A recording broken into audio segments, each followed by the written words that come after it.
The rain hammered against the windshield as Sarah Martinez drove through the empty streets of downtown Portland. At 32, she looked like any other woman heading home from a late shift at the hospital where she worked as a trauma nurse. Her scrubs were wrinkled, her dark hair pulled back in a messy bun, and exhaustion painted shadows under her brown eyes.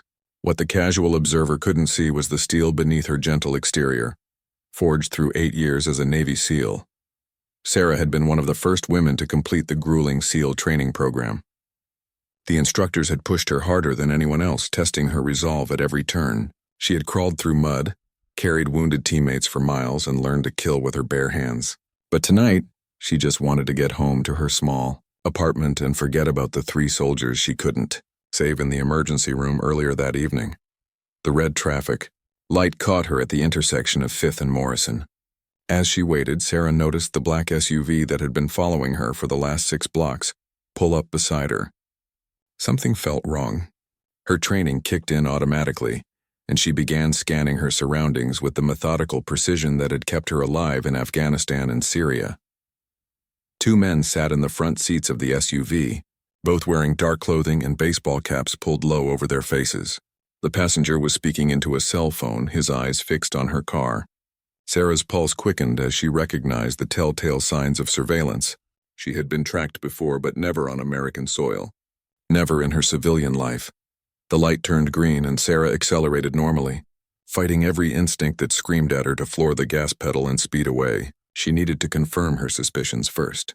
3 blocks later, when the SUV made the same random turn she did, Sarah knew she was in trouble. Her mind raced through possibilities. Had someone from her past discovered her new identity? Was this connected to her last mission in Damascus, where her team had eliminated a high-value terrorist target? She reached for her phone to call for backup, but realized with growing dread that she was no longer the active duty SEAL with a team ready to respond. She was just Sarah Martinez, trauma nurse, living a quiet civilian life with no one to call for help. The weight of her isolation hit her like a physical blow. The SUV's engine roared as it suddenly accelerated, pulling alongside her car. Sarah caught a glimpse of the passenger rolling down his window, and her blood ran cold when she saw the barrel of an assault rifle pointing in her direction. Years of training compressed into a single moment of clarity. She jerked the steering wheel hard to the right, tires screaming against wet asphalt as bullets shattered her rear window. Her car skidded sideways and slammed into a parked delivery truck. The impact knocked the wind from her lungs and sent stars dancing across her vision. Steam hissed from her crumpled hood as she struggled to unbuckle her seatbelt with shaking hands. The SUV had stopped 50 yards ahead, and she could see 4 men climbing out, all armed, all moving toward her with the practiced efficiency of trained killers. Sarah managed to crawl through the passenger door just as the first bullets punched through the metal where her head had been moments before. She rolled behind the delivery truck, her ribs screaming in protest from the crash impact. Blood trickled down her forehead from a gash above her eyebrow, but her mind was crystal clear now. The gentle trauma nurse was gone, replaced by the predator who had hunted terrorists in the world's darkest corners. She pressed herself against the cold metal of the truck and listened to the footsteps approaching from multiple directions. 4 sets of boots moving in a coordinated pattern that told her these weren't street thugs or random criminals. These were professionals, and they wanted her alive. The realization sent ice through her veins because she knew what came after capture for someone with her knowledge and background. Sarah Martinez, a voice called out in accented English, confirming her worst fears. We know who you are. We know what you did in Damascus. Come out now and we won't hurt you. The lie hung in the rain-soaked air like poison. Sarah closed her eyes and let 8 years of the world's most elite military training flow through her consciousness. She was outnumbered, outgunned, and trapped in an urban environment with no backup coming. In SEAL training, they called this an impossible situation. But Sarah had learned long ago that impossible was just another word for difficult, and she had built her entire life on doing difficult things. She reached down and pulled the small tactical knife from her ankle holster, the only weapon she still carried from her military days. 4 armed men against 1 exhausted woman with a 3-inch blade. The odds were laughably bad. But Sarah Martinez had faced worse odds before and walked away alive. Tonight would be no different because failure meant something far worse than death. It meant betraying everything she had sworn to protect. The first attacker rounded the delivery truck with his rifle raised, expecting to find a terrified woman cowering in the shadows. Instead, he found empty space and the whisper of movement behind him. Sarah had used the truck's undercarriage to crawl to the opposite side, a technique she had perfected during urban warfare training in Fallujah. Before the gunman could turn, her knife found the gap between his body armor and helmet, sliding between vertebrae with surgical precision. He dropped silently, his weapon clattering against the wet pavement. Sarah caught the assault rifle before it hit the ground and quickly checked the magazine. 30 rounds of 5.56 ammunition and one less enemy to worry about. The familiar weight of the weapon in her hands brought back a flood of muscle memory from countless firefights in hostile territory. "Miguel's not responding," another voice called out in Spanish, tension creeping into the words. Sarah's mind automatically translated and filed the information. At least one of them was Latin American, possibly cartel connected. That explained the professional coordination and military-grade weapons. She low-crawled toward the sound of the voice, using abandoned cars and debris as cover. The rain had intensified, creating a curtain of sound that masked her movement. 20 feet ahead, she spotted the second gunman crouched behind a concrete barrier, speaking into a radio headset. His position gave him a clear view of the street, but left his flank exposed to someone approaching from the delivery truck's blind spot. Sarah steadied her breathing and lined up her shot. The SEAL training echoed in her mind. One shot, one kill, move immediately after firing. The rifle bucked against her shoulder, and the gunman's head snapped back before he crumpled to the ground. She was already moving before his body hit the pavement, sprinting toward a row of parked cars as return fire erupted from two different positions. Bullets sparked off metal and shattered glass around her as she dove behind a sedan. The remaining two attackers had triangulated her position and were laying down suppressing fire while advancing on her location. She could hear their boots splashing through puddles, getting closer with each passing second. "She's military trained," one of them shouted over the gunfire. "Call for backup and tell them we need the sedatives ready. The client wants her alive and conscious for questioning." The words confirmed Sarah's suspicions about their intentions. Someone wanted information from her, probably details about classified operations or the locations of other former SEAL team members. She had seen what interrogation looked like in enemy hands, and death would be a mercy compared to what they had planned. A grenade rolled under the car where she was hiding, its metallic clink barely audible over the rain. Sarah's training took over completely, and she vaulted over the sedan's trunk just as the explosion lifted the vehicle into the air. Shrapnel whistled past her head as she hit the ground running, using the smoke and debris as cover to close distance with her attackers. The third gunman emerged from the smoke cloud, his rifle scanning for targets. He never saw Sarah coming until she materialized beside him like a ghost from the shadows. Her knife went between his ribs while her free hand covered his mouth, preventing him from crying out.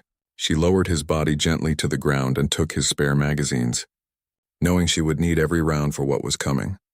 One enemy remained, but Sarah could hear engines approaching from multiple directions.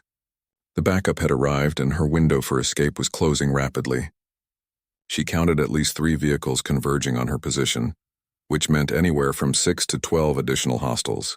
The smart play would be to run, to disappear into the maze of downtown alleys and live to fight another day. But Sarah had never chosen the smart play when innocent lives were at stake. She could see apartments and businesses all around her, filled with civilians who would become collateral damage if this firefight escalated. The men hunting her had already shown they didn't care about innocent bystanders when they opened fire on a busy street.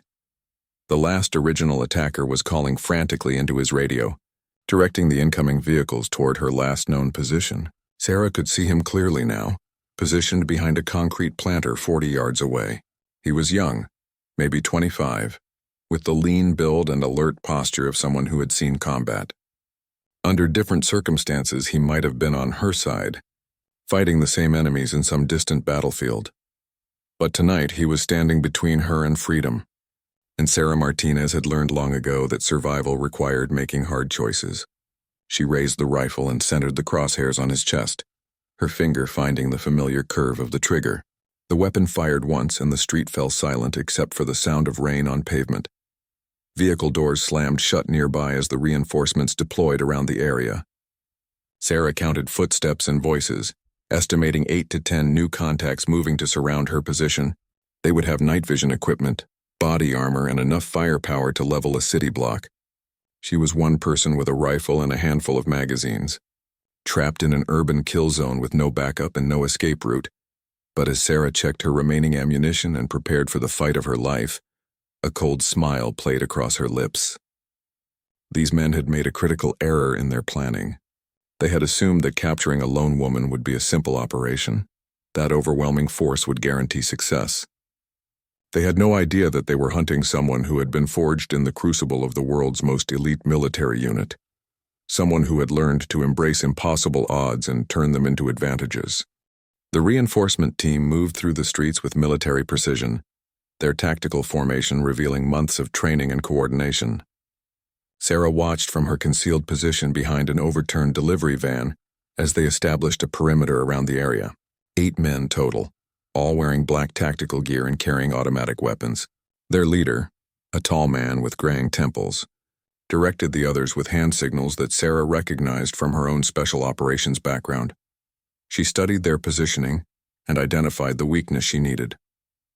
They had set up their perimeter assuming she would try to break out and run. But Sarah had no intention of running. Instead, she was going to do something they would never expect from a trapped and outnumbered opponent. She was going to attack. The storm drain entrance was 20 feet to her left, partially hidden by debris from the earlier explosion. Sarah had spotted it during her initial assessment of the area, filing it away as a potential escape route. But escape wasn't her goal anymore. The drain system would give her access to the underground network that ran beneath downtown Portland, allowing her to move unseen while her enemies maintained their surface positions. She low-crawled toward the entrance, moving with the silent precision that had made her team the most feared SEAL unit in the Middle East. The metal grate had been damaged by shrapnel, leaving a gap just wide enough for her to squeeze through. Sarah dropped into the tunnel system and found herself in a concrete passage that stretched in both directions, disappearing into darkness. The sound of running water echoed off the walls as she moved through the tunnel, following the mental map she had constructed of the street layout above. Her destination was the building that housed the leader's command position, a 4-story office complex with underground parking. If she could access the building's foundation level, she could work her way up and eliminate the threat from within. 20 minutes of careful navigation brought her to the drainage outlet beneath the target building. Sarah emerged into the underground parking garage through a maintenance access panel, her rifle ready as she scanned for security cameras and motion sensors. The garage was empty except for a few scattered vehicles and the steady drip of water from overhead pipes. She moved toward the stairwell that would take her to the ground floor, but stopped when she heard voices echoing down from above. 2 men were positioned in the lobby, maintaining radio contact with their teammates outside. Sarah could hear their conversation clearly through the stairwell's acoustic properties. "The target went underground," one of them reported. "Rodriguez thinks she's trying to reach the waterfront, but I'm not convinced. This woman is military trained and military types don't run when they can fight." His partner laughed dismissively. "Doesn't matter what kind of training she has. 1 person against 10 is suicide and she knows it. She'll surface eventually, and when she does, we'll be waiting." Sarah smiled grimly as she climbed the stairs with ghost-like silence. Their overconfidence would be their downfall, just as it had been for countless enemies she had faced in hostile territory. They were thinking like conventional soldiers, assuming that numerical superiority guaranteed victory. But Sarah had been trained to think like a predator, to turn every disadvantage into a weapon. The lobby level was a maze of glass partitions and modern furniture, perfect for close-quarters combat. Sarah could see the 2 guards clearly now, positioned near the main entrance with their backs to the stairwell. They were focused on the street outside, watching for any sign of movement in their carefully constructed kill zone. She approached the first guard from behind, moving across the polished floor without making a sound. Her knife found his throat before he could reach for his radio, and she lowered his body gently to prevent any noise that might alert his partner. The second guard turned just as Sarah was retrieving the dead man's weapon, his eyes widening in shock as he realized the threat had somehow appeared inside their secure perimeter. He reached for his rifle, but Sarah was already moving. She crossed the distance between them in 2 quick strides, her tactical knife flashing in the fluorescent lighting. The blade punctured his lung before sliding between his ribs to find his heart, a killing stroke she had perfected during her years of special operations training. Sarah dragged both bodies behind the reception desk and collected their weapons and communication equipment. The radio chatter from their teammates outside continued normally, indicating that her presence hadn't been discovered yet. She had maybe 10 minutes before someone tried to check in with the lobby guards and realized something was wrong. The building's floor plans were displayed on a wall-mounted directory near the elevators. Sarah studied the layout and identified her target, the 4th floor, which housed several executive offices with clear views of the street below. That's where the enemy commander would position himself to coordinate the search operation, and that's where she would end this nightmare once and for all. She took the stairs instead of the elevator, climbing quickly but quietly to avoid detection. The 4th floor was dark except for emergency lighting, and Sarah could see the glow of tactical equipment coming from a corner office. She approached the doorway with her rifle ready, knowing that the next few minutes would determine whether she lived or died. Through the glass partition, she could see the enemy commander studying a tablet computer that displayed what looked like thermal imaging from the surrounding streets. 2 additional guards flanked him, both watching the windows for any sign of movement outside. They had positioned themselves perfectly to control the external situation, but they had left themselves completely vulnerable to an attack from within the building. Sarah checked her ammunition one final time and prepared for the assault that would either free her from this nightmare or end her life in the next 60 seconds. She thought briefly about the quiet civilian life she had built for herself, the patients she had saved at the hospital, the simple pleasures of existence without constant danger. But that life seemed like a distant memory now, replaced by the familiar clarity that came with mortal combat. The enemy commander was speaking into his headset, coordinating search patterns and discussing extraction routes for their prisoner once they captured her. He had no idea that his prisoner was standing 15 feet away, about to turn his carefully planned operation into a bloodbath that would haunt his surviving men for the rest of their lives. Sarah burst through the office door like a force of nature, her rifle already trained on the enemy commander before his guards could react. The first shot took down the guard on the left center mass while she pivoted to engage the second target. The remaining guard managed to get his weapon halfway to firing position before Sarah's second round ended his life. The commander dropped his tablet and raised his hands, his face pale with shock as he stared down the barrel of her rifle. For a moment, the only sound in the room was the rain pattering against the windows and the distant echo of radio. Chatter from the teams outside. "You're supposed to be trapped in the street," he said in heavily accented English, his voice shaking despite his obvious training in handling high-pressure situations. "I was never trapped," Sarah replied coldly, keeping her weapon aimed at his chest. "I was hunting. Now you're going to tell me who sent you and why they want me alive. Or you're going to join your friends on the floor." The commander's eyes darted toward the radio equipment on his desk, calculating whether he could reach it before she pulled the trigger. Sarah recognized the look and shifted her aim slightly, putting a round through the communications gear. Sparks flew as the radio exploded into useless fragments. "Bad choice," she said. "Your backup is now cut off from command, and they're going to start making mistakes when they can't reach you. That works in my favor, not yours." Outside, Sarah could see the remaining team members beginning to move erratically as they lost contact with their leader. They were switching to contingency protocols, but without central coordination, they would start taking unnecessary risks. She had maybe 5 minutes before they regrouped and stormed the building. "My name is Colonel Martinez," she continued, using her military rank to establish psychological dominance. "I spent 8 years eliminating people like you in 12 different countries. I've killed more terrorists than you've probably met, and I did it all while following rules of engagement that don't apply here tonight. So I'll ask you one more time. Who sent you?" The commander's composure cracked slightly as he processed the implications of her words. "You're the Martinez from the Damascus operation," he whispered. "The one who took out the entire al-Rashid cell in 48 hours. Sarah's expression didn't change, but internally she felt a chill of recognition. The Damascus mission had been classified at the highest levels, known only to a handful of intelligence officials and her immediate chain of command. If this man knew about it, he was connected to someone with access to extremely sensitive information. "The client wants you because you know where the other cell members are hiding," he continued, desperation creeping into his voice. "The ones who escaped before you hit the compound.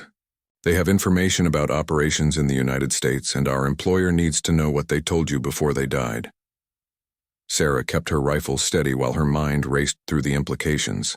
The al-Rashid cell had been planning a series of coordinated attacks on American soil when her team eliminated them.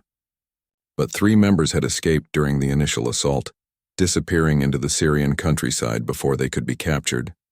Intelligence agencies had assumed they died in subsequent airstrikes, but apparently someone believed they had survived long enough to pass information to American forces.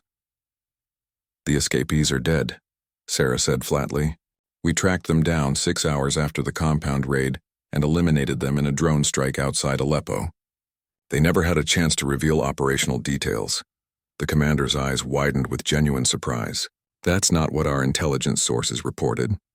They said the targets escaped and were later captured by American forces, debriefed extensively before being eliminated. Someone had fed this man's organization false information, creating the impression that Sarah possessed intelligence she had never actually obtained. But who would do that, and why? The answer hit her like a physical blow as the pieces fell into place. Someone in the intelligence community wanted these people to come after her, using her as bait to draw them out of hiding. Before she could process this revelation fully, the building's fire alarm began blaring throughout the structure. Sarah recognized it immediately as a tactical alarm, triggered by the remaining team members outside. They were using the building's emergency systems to create confusion and cover noise for their assault on the upper floors. "They're coming for you," the commander said with renewed confidence. 6 men with explosive charges and enough firepower to bring this building down around us. You can't fight them all, but I can call them off if you surrender now." Sarah heard the distant sound of boots on the stairwell, moving fast and coordinated. The enemy team was ascending multiple flights simultaneously, probably planning to hit her position from different angles. She had perhaps 90 seconds before they reached the 4th floor, and her ammunition was running dangerously low. "Here's what's going to happen," she told the commander, her voice cutting through the wailing alarm. "You're going to walk over to that window and wave them off. Tell them the operation is compromised and they need to extract immediately. If you try to signal them or warn them about me, I'll put a bullet through your spine and fight them over your paralyzed body." The commander hesitated, weighing his options as the footsteps grew louder in the stairwell. Sarah could see the calculation in his eyes as he considered whether his team could reach her before she could kill him. She helped make his decision by placing the rifle's muzzle against his kneecap. "I've seen what a 5.56 round does to a joint from this distance," she said conversationally. "You'll spend the rest of your life in a wheelchair, assuming you survive the next 5 minutes. Your choice." He moved toward the window with visible reluctance, raising his hands to signal the team members positioned across the street. Sarah could see the confusion in their posture as they tried to understand why their commander was giving extraction signals while the assault team was already inside the building, but Sarah's attention was focused on the stairwell, where the approaching footsteps had suddenly gone silent. The assault team had stopped just below her floor, probably preparing for a coordinated breach of multiple rooms simultaneously. She had seconds to act before they overwhelmed her position with superior numbers and firepower. The window behind the commander exploded inward as a sniper's bullet punched through the glass, missing his head by inches.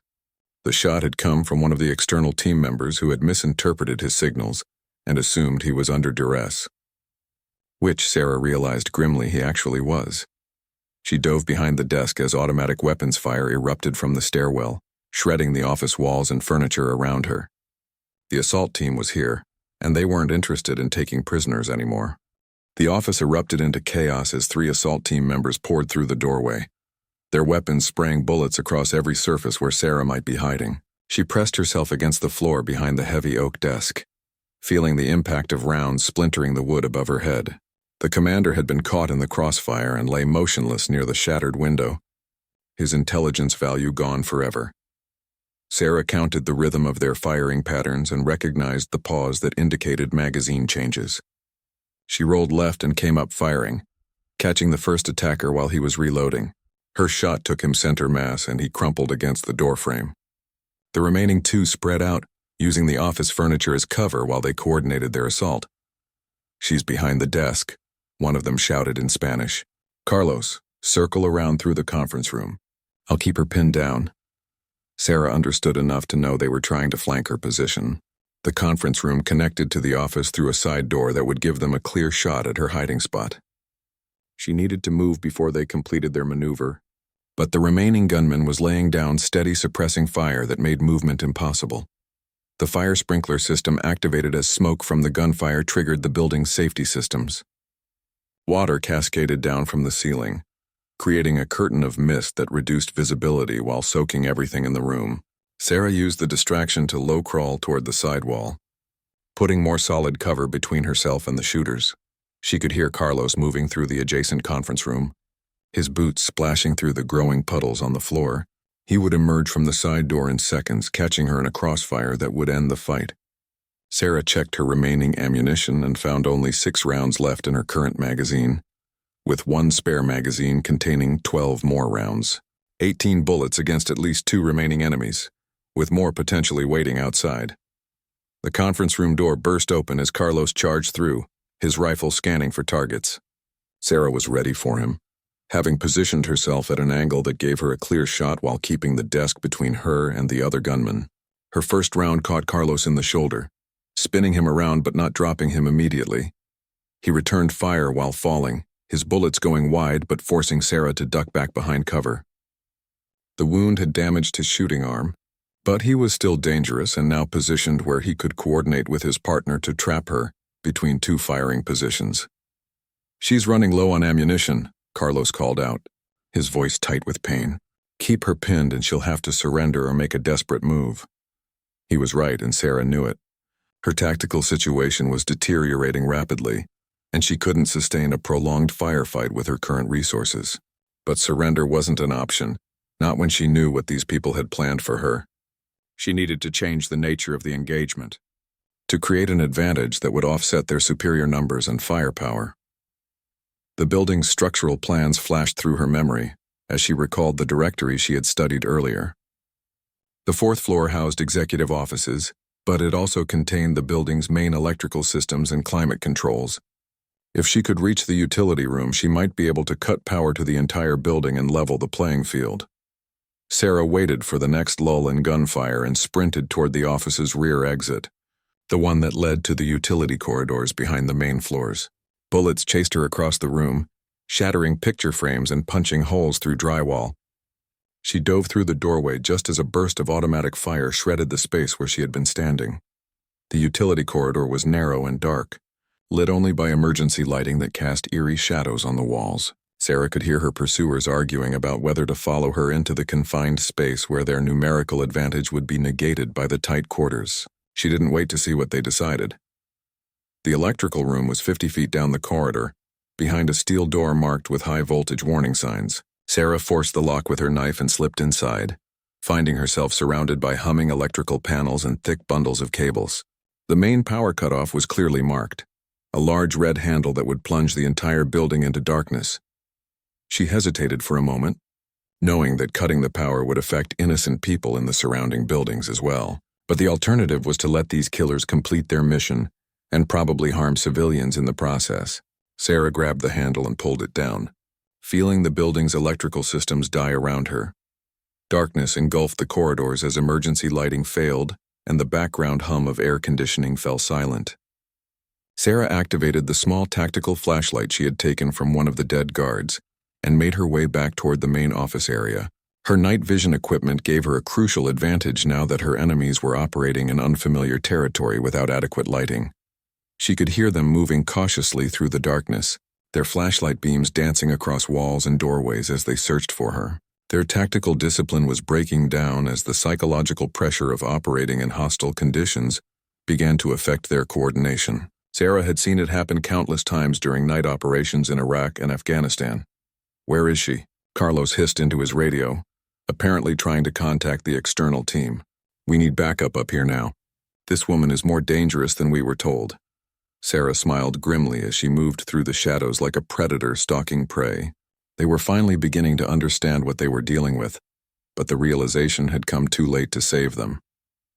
She had turned their carefully planned operation into the kind of close-quarters nightmare that had made Navy SEALs legendary among special operations forces worldwide. The first flashlight beam swept past her hiding spot, behind a support pillar, missing her by inches. Sarah waited until the gunman moved past her position, then stepped out behind him with her knife ready. The blade found his throat before he could cry out, and she lowered his body silently to the floor. One enemy remained, Carlos, wounded and alone somewhere in the darkness ahead. Sarah could hear him breathing heavily, probably from pain and stress as much as exertion. He was moving erratically now, his tactical discipline completely gone as panic began to set in. "I know you're out there," he called out, his voice echoing through the empty corridors. "But you can't hide forever. The rest of my team will be here soon. And then you'll wish you had surrendered when you had the chance." Sarah didn't respond, moving silently through the shadows as she closed the distance between them. She could see his flashlight beam wavering as his wounded arm struggled to hold both the light and his weapon steady.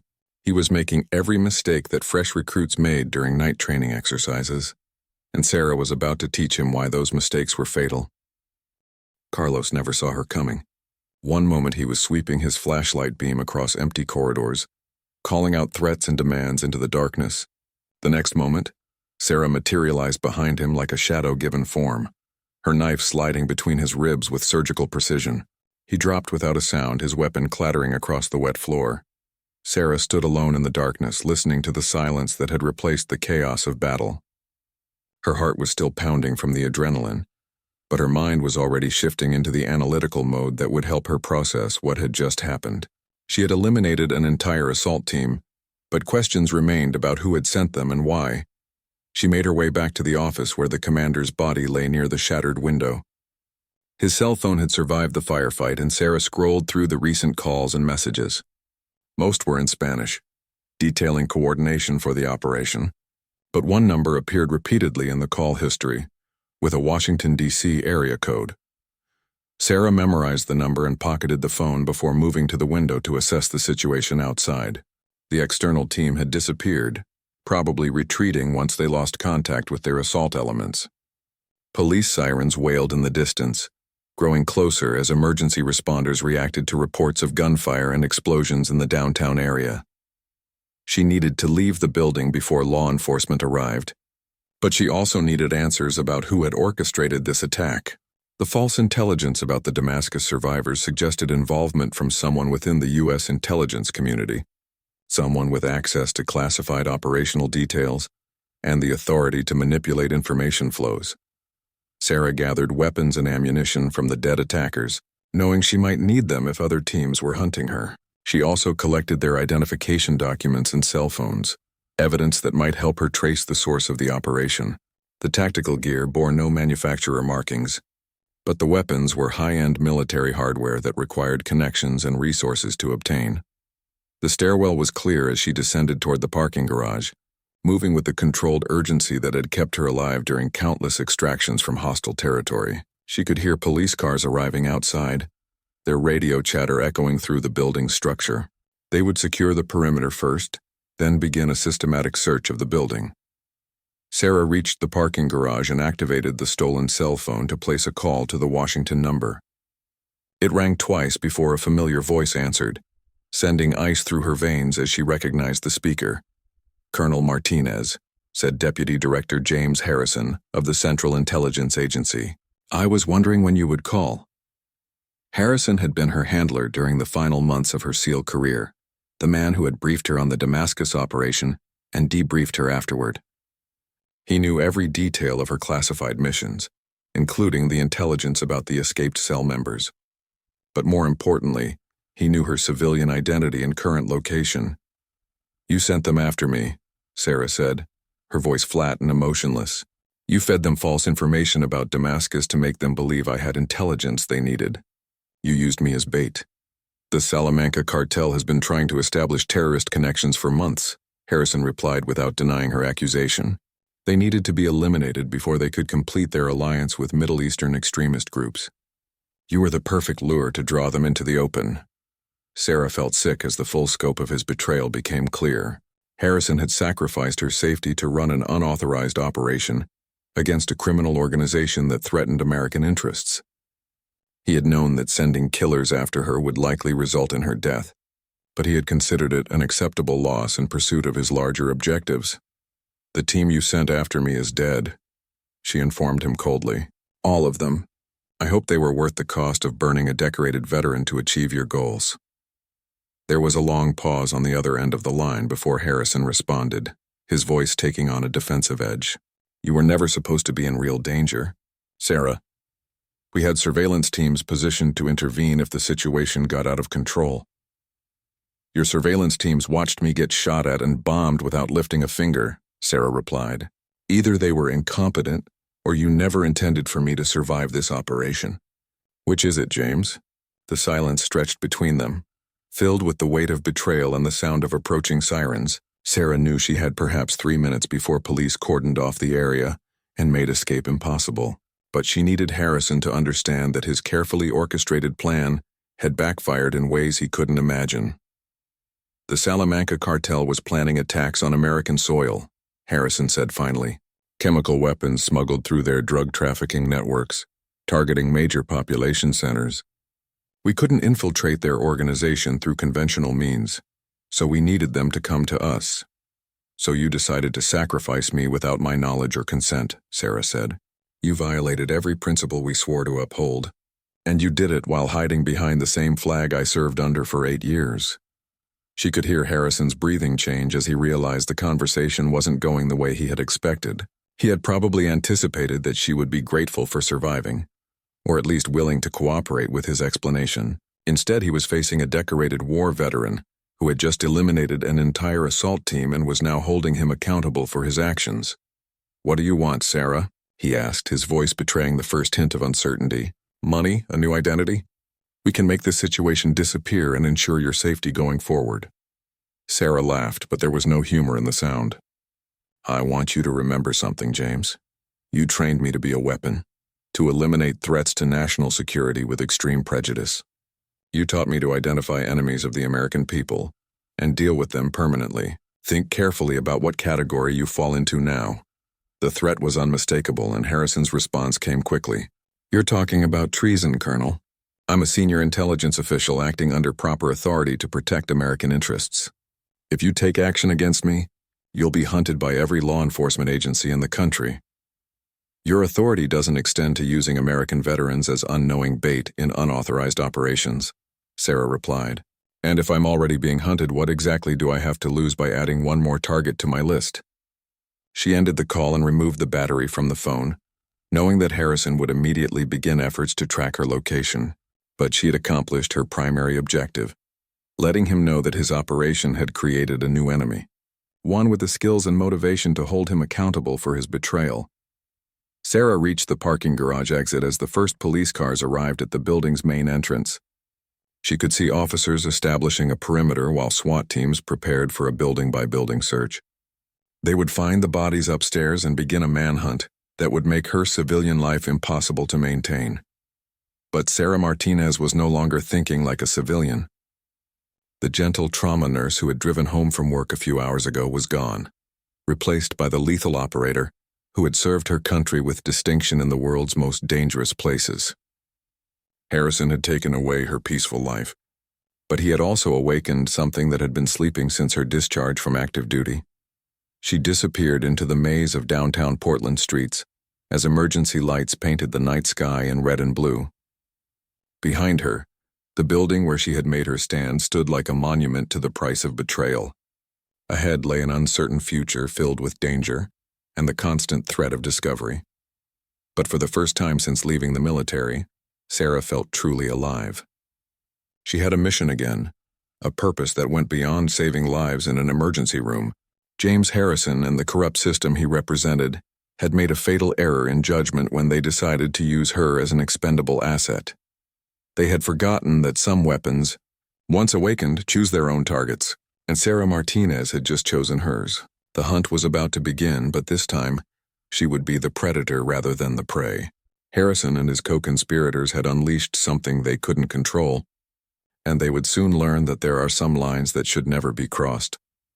The rain continued to fall on the empty streets as Sarah melted into the shadows, leaving behind the life she had built and embracing the darkness that called to her like an old friend. The war was far from over, but the first battle belonged to her.